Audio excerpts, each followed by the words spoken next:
Welcome to Justice Reloaded HD. Today, I want to ask you something simple, but powerful. Have you ever let a child choose where to sit, and watched their entire face light up like the sun just came out? Most of us don't think twice about where we sit. But for some kids who are rarely asked, who live in silence, who live by other people's rules, the question "where would you like to sit?" can feel like a door being opened. This story doesn't begin with a grand gesture. It begins with a quiet waitress, kneeling down, and asking a question no one ever thought to ask before. And by the time we reach the end, you'll see that one small question changed everything. If you believe that the kindest things in life often begin with the simplest questions, go ahead and tap that like button, and subscribe to Justice Reloaded HD. Here we share stories that heal, inspire, and remind us all what it means to be human, every single week. It was just past noon on a quiet Thursday when David Langston pulled into the gravel lot of a small, brick-walled diner tucked away in the older part of Boise, Idaho. The kind of place that still smelled faintly of maple syrup and fresh biscuits, with checkered curtains at the windows and a chipped-open sign that swayed gently in the spring breeze. He stepped out first, his gray wool coat sharp against the rustic backdrop, then walked briskly to the passenger door and opened it. Inside sat his 10-year-old son, Adam, a boy whose silence filled more space than words ever could. Adam didn't move until David reached in and unbuckled his seatbelt, then gently tapped his shoulder. Even then, the boy hesitated, eyes fixed downward, his fingers twisting a rubber band he'd brought from home.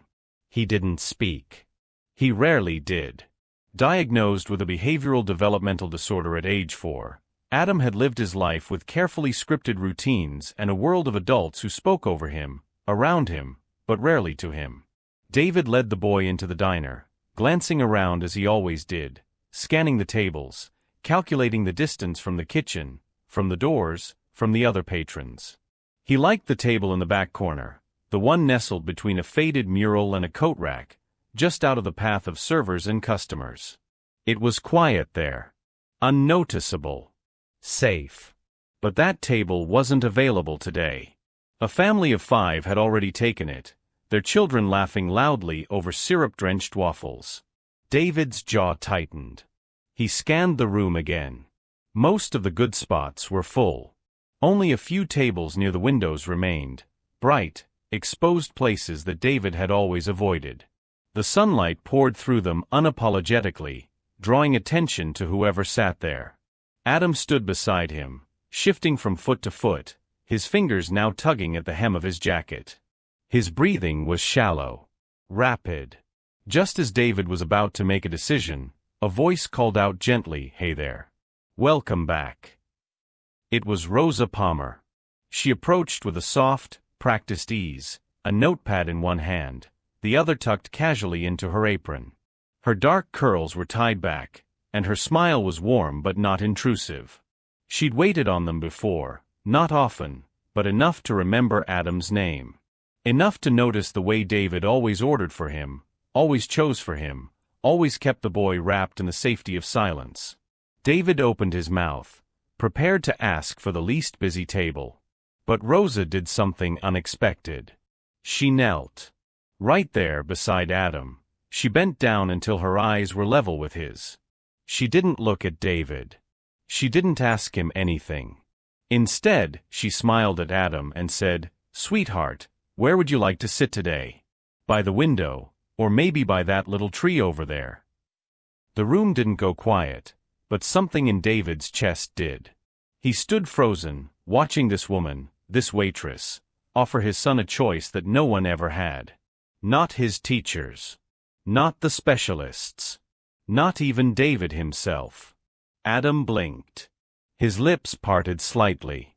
Then with a hesitant hand he pointed, not to the quietest table or the darkest corner, but to a table right in the center of the diner, beneath a skylight and beside a tall potted ficus tree. Rosa nodded as though he'd spoken. "Great choice," she said softly. And without another word, Adam walked toward it.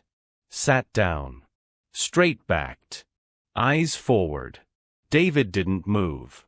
For the first time in years, his son had made a decision, and no one had needed to speak for him. Rosa hadn't planned it. It wasn't something she'd rehearsed or thought through.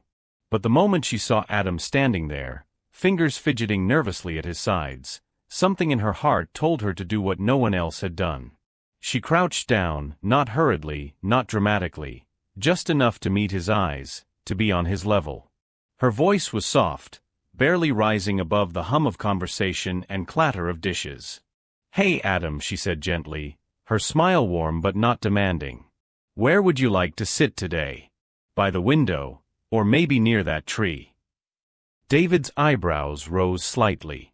He was caught mid-motion, adjusting the cuff of his sleeve, when her question broke through the usual script of their routine. His instinct was to step in, to answer for Adam, like he always did. But Rosa wasn't looking at him. Her attention was fixed solely on the boy. And more importantly, she waited. Not the kind of waiting adults often do with children, the half-hearted pause before moving on. No. Rosa was still patient. As if she had all the time in the world for whatever might come next. Adam didn't answer right away. His eyes darted between the tables, then flicked toward Rosa, uncertain. His lips pressed together. For a moment, it looked as though he might retreat, shrink back into himself like he so often did when put on the spot. But then, slowly, his hand lifted. He pointed. Not to the table near the wall, not to the dark corner that had been his safe haven every visit. He pointed toward a table in the middle of the room. Open. Bright. Exposed. Right under the soft beams of afternoon light that filtered through the skylight above. Rosa's smile deepened, and she nodded. That one? Great choice. No one told him what to do next. And yet Adam walked. Quietly, calmly. He pulled out the chair on his own and sat down. Not slouched, not hiding. He sat tall, not stiff, not rigid, but present. His hands rested lightly on the table. His eyes wandered, curious. Observing. David didn't follow immediately. He was still standing there watching. His mouth parted slightly, as if trying to form a thought he couldn't quite articulate. This wasn't normal. Adam had never done that before. Never picked something so directly. Never acted without being prompted or led. And certainly never sat in the center of a room like he belonged there. Something about it unnerved David, not in a threatening way, but in a deeply unfamiliar one. Like watching a door open in a hallway he hadn't realized existed. He found himself standing still, hands motionless, heart unsure.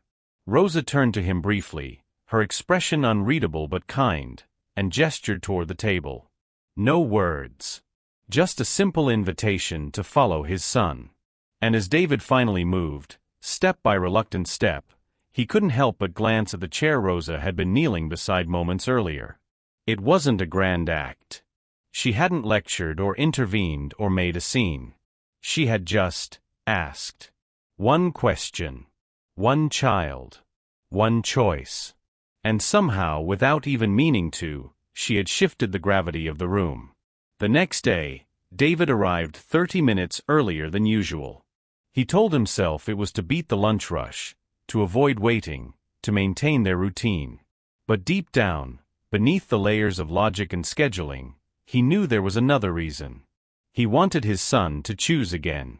The bell above the diner door gave its familiar jingle as they stepped inside. The smell of bacon and brewed coffee floated through the air, warm and grounding. Rosa wasn't immediately visible, but the place looked the same. Checkered booths, sunlight pooling on the tile floor, and in the middle of it all, that table by the ficus tree. The one Adam had picked. David hesitated for a split second, unsure whether he should guide his son again. But before he could reach for Adam's arm, the boy took a quiet step forward. Rosa appeared from behind the counter, carrying 2 menus. She spotted them instantly but didn't call out this time. Instead, she simply walked toward them with a nod, no grand greeting, no questions. Just presence. She handed David a menu with a brief smile, then turned to Adam and held his gently, but didn't speak. It was Adam who did. Barely a whisper, soft and shy. Tree table. His voice was small, but it was there, audible, real. Rosa didn't blink. She just smiled like he'd shouted it from the rooftops. All right then. Tree table it is. David followed them silently as Rosa walked ahead, menus tucked under her arm, leading his son not to the shadows or corners, but back to the center of the room. Adam slid into the seat without hesitation. His hands didn't fidget this time. He looked around, not to escape, not to assess danger, but with genuine curiosity. He watched a waitress refill a coffee mug, then glanced at a ceiling fan turning lazily above. David sat down slowly across from him, not taking his eyes off his son. Something was different. It wasn't loud or dramatic. It was the way Adam's shoulders rested naturally instead of tensing. The way he didn't shrink when footsteps passed by or when someone laughed too loudly a few tables over. The way he existed, quietly but fully, in this space that once felt impossible. Over the next few days, the changes grew, but never with fanfare. Adam spoke only a few words, always softly, but with intent. He pointed at things on the menu. He reached for the salt shaker on his own. Once when Rosa brought him a chocolate milk without asking, he nodded, just once, and smiled. A real smile. David found himself watching more than eating. He watched the way Adam glanced at the windows, the way sunlight touched his face. He watched his son's quiet comfort with the world, a comfort that didn't come from therapy, structure, or silence, but from being seen. And all it had taken was a choice. Not a life-changing decision. Not a breakthrough from years of specialized programs. Just one small repeated moment where Adam was allowed to choose for himself. David looked down at the untouched menu in his hands, then over at his son, who now stirred his drink with a calm focus. This wasn't about tables anymore. It was about trust. Something fragile was building between them, built not on force, not on rules, but on respect. And David, for once, chose to stay quiet, and simply let it grow. David waited until the lunch crowd had thinned before approaching her. He stood near the coffee station, arms crossed, eyes scanning the room even as his voice stayed low. Rosa was wiping down a table, humming softly to herself, but when she saw him, the hum stopped. "Can we talk for a minute?" he asked, his tone more formal than friendly. She nodded. Of course. He didn't sit. Neither did she. They stood near the window, just far enough from Adam to keep their voices private but still within sight of him, the boy now quietly sketching on a napkin with a pen Rosa had given him earlier that week. David's jaw tightened as he looked over Rosa's shoulder, then back at her. "What is it that you're doing differently?" Rosa tilted her head. "I'm not sure I understand." "With my son," he clarified. "He listens to you. Responds to you. You get him to act like this." Her eyes didn't flinch. She didn't puff up or defend herself. "I'm not doing anything special, Mr. Langston," she said quietly. "I just ask. I wait. And I treat him like he deserves to be heard. That's all." He frowned, arms tightening across his chest. "That's not how he's been taught," David said. "Structure works. Boundaries work. We've tried every clinical method out there. What you're doing, it's unstructured. Spontaneous. It won't last." Rosa's voice remained calm. "Maybe. Or maybe it will.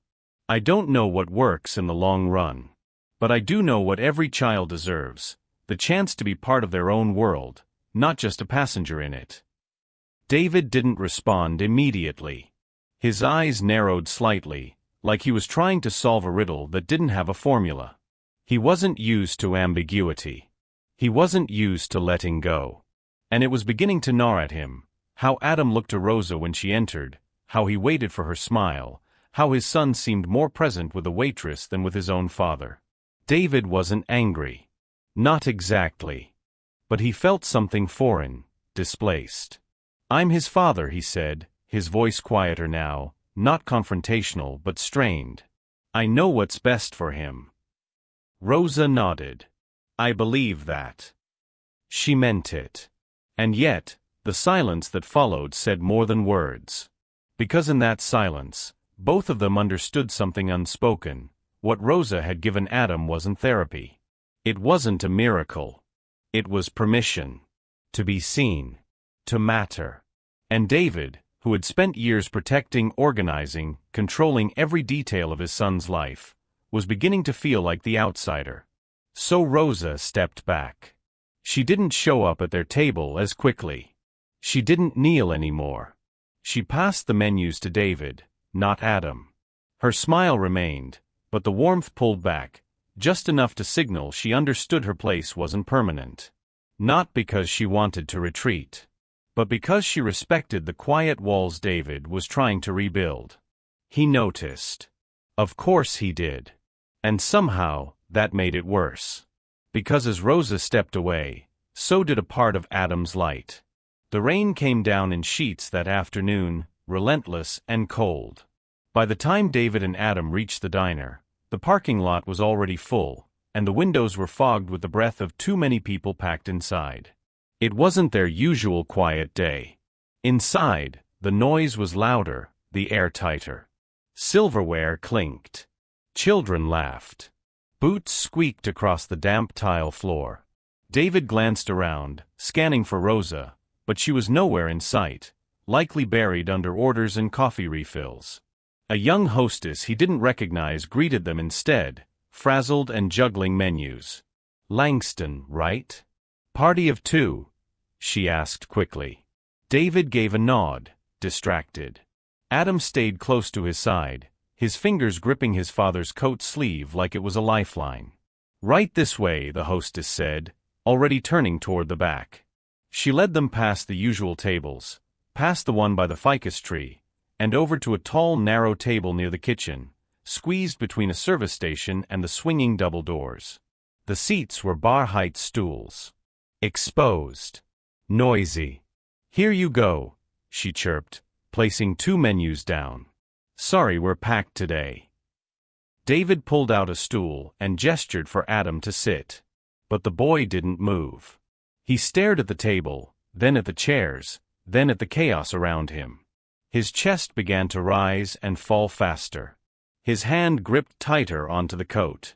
"Come on," David said firmly, his voice sharper than he intended.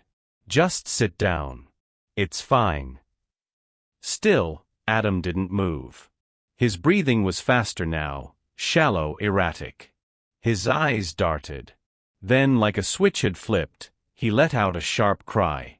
"Adam," David snapped. "Sit down. Stop making a scene."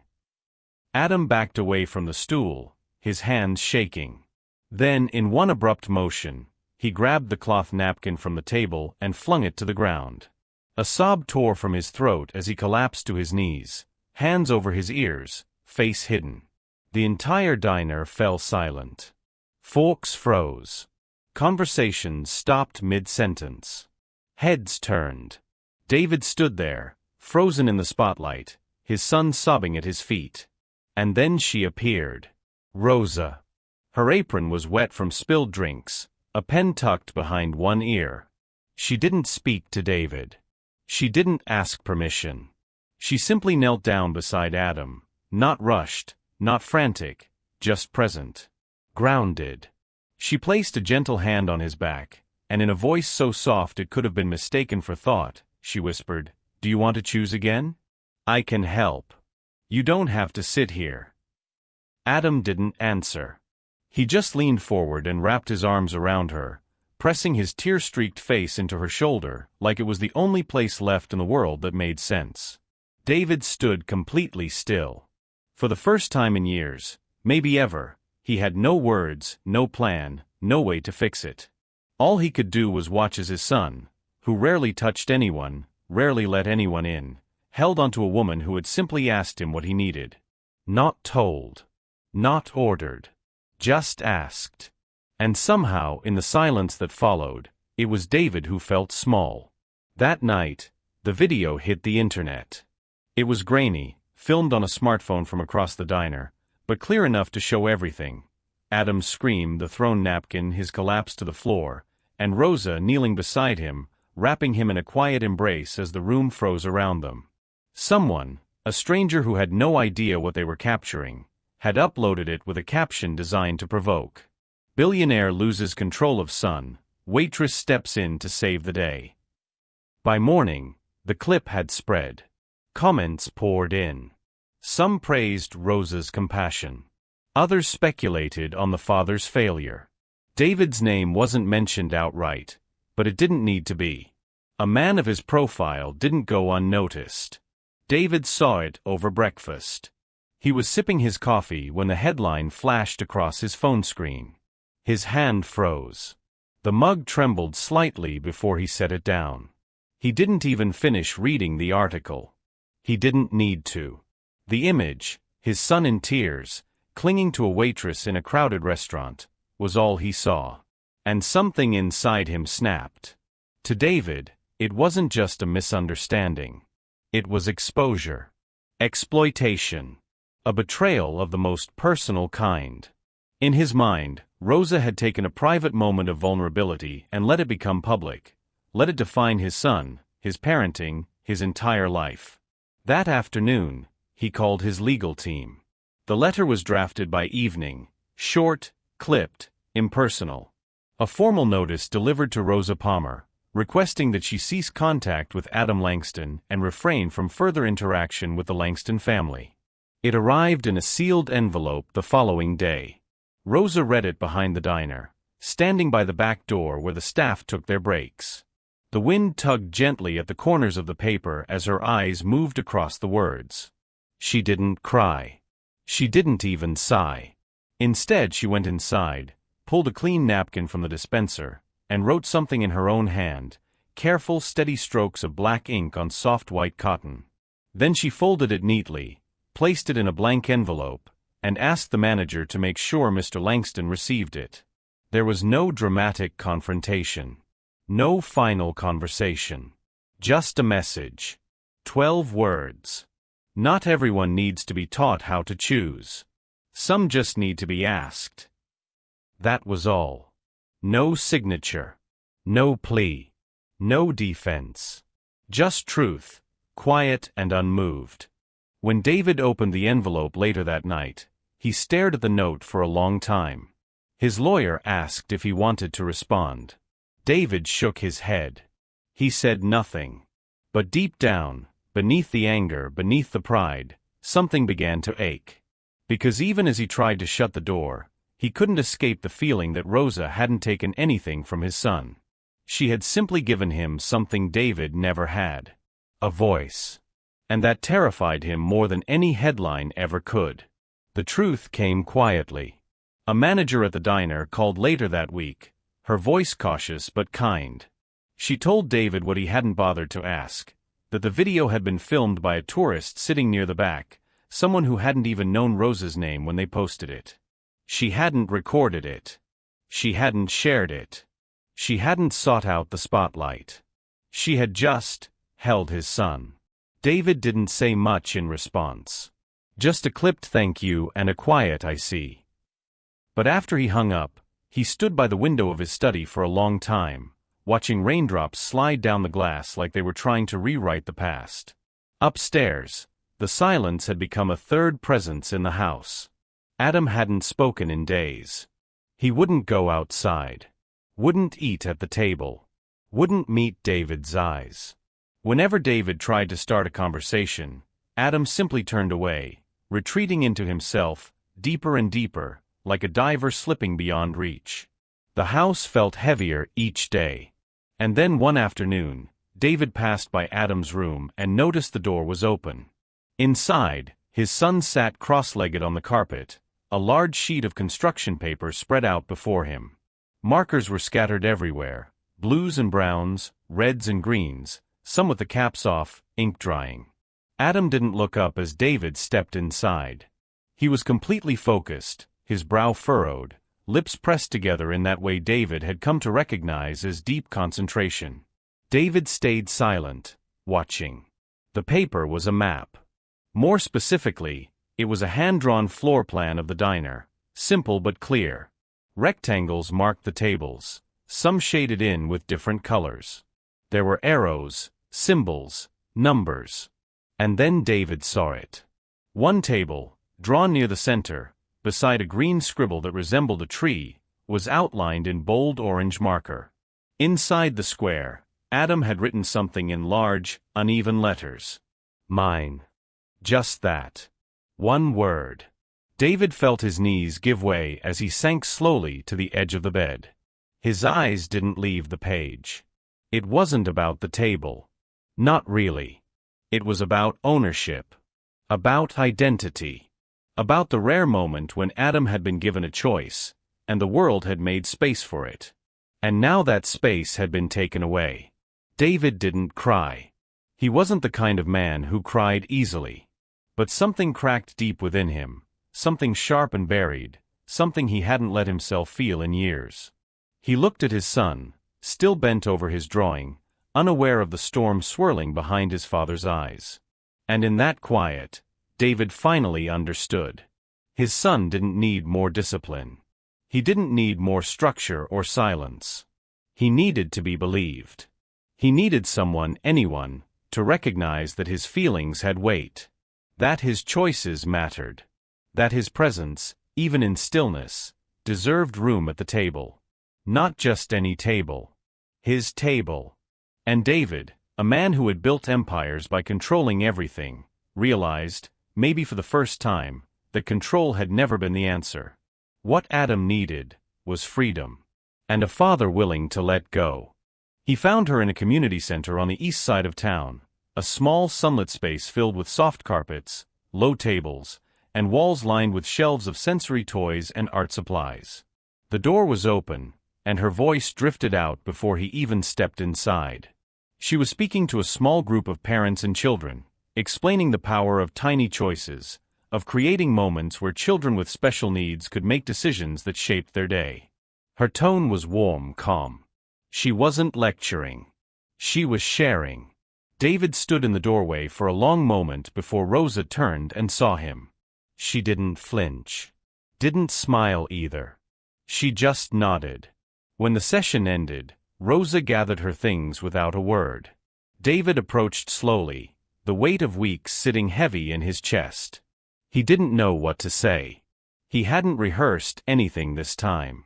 For once, he wasn't trying to control the moment. When he reached her, he didn't apologize. He simply looked her in the eye and said, "I want my son to have another chance to choose.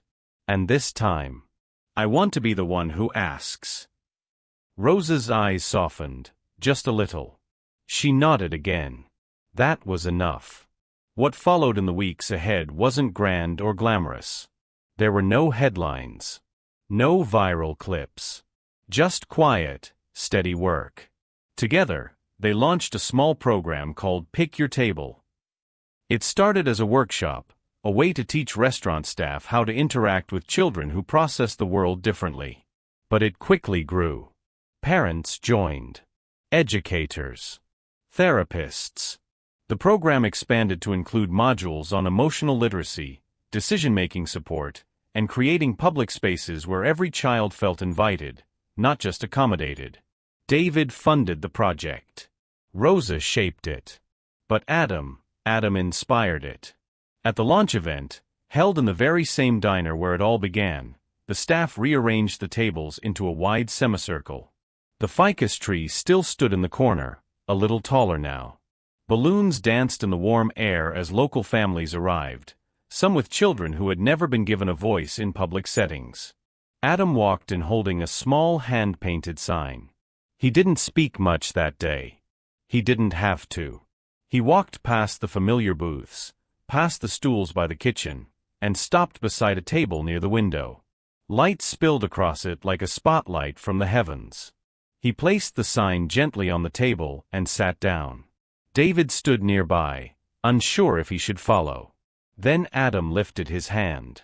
A simple gesture, not rushed, not forced. An invitation. David walked over and took the seat across from him. He glanced down at the sign Adam had made. It was messy, colorful, full of scribbles and love. And in the middle of it, written in block letters, were the words, "This table is mine. But I invite my dad to sit with me." David blinked slowly, his chest rising with something he hadn't felt in years, not just pride but peace. In the end, it had never been about choosing a table. It had been about choosing himself. And now, at last, Adam had. If you believe that the power to choose is the first step for a child to believe in their own worth, then go ahead and leave a like. And don't forget to subscribe to Justice Reloaded HD, so you never miss a story that heals, inspires, and reminds us what truly matters. Thank you for watching all the way to the end. We'll see you next time.